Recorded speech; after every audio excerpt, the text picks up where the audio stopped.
Ginatos na residentes kan Barangay Lakag, Daraga, Albay ang naging benepisyaryo sa pigkondusir na medical and dental mission kan Coast Guard District Bicol asin Coast Guard Auxiliary kasud mang aga. Kabali sa mga benepisyaryo, ang duwang aki ni Nanay Edeline Miralles na inaprobitsyaran ang pagpapagabot ni ngipon.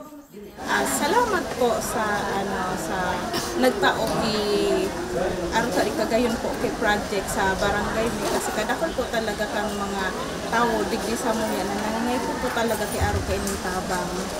Ugmaman si punong barangay Teresa Luciñada sa pagkakapili kan sa indang barangay para sa nasambit na aktibidad.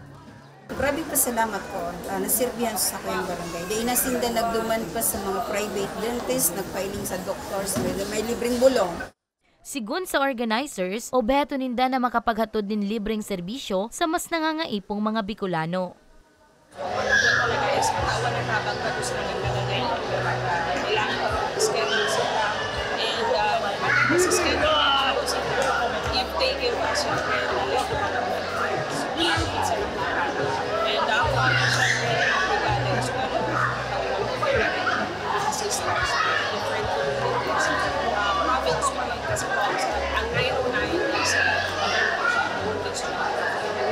Ang purpose po ng medical and dental mission na ito is to celebrate po ang 25th founding anniversary po ng Coast Guard District Bicol at isa po ito sa mga pre-anniversary activities natin.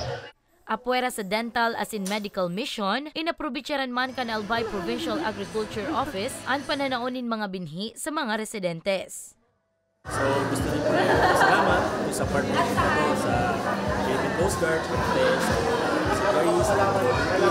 sa mga partners natin, the schools, the Lac National High School, again all the students and all the faculties, and the barangay officials. And sa lahat po na participate po dito, media, person, and sa lahat. Katakod kan aktibidad na naumanin mga bulong ang Ako Bicol Party List katuwang ang Children International Bicol. Para sa mga baretang tatak Bicol, Danica Garcia.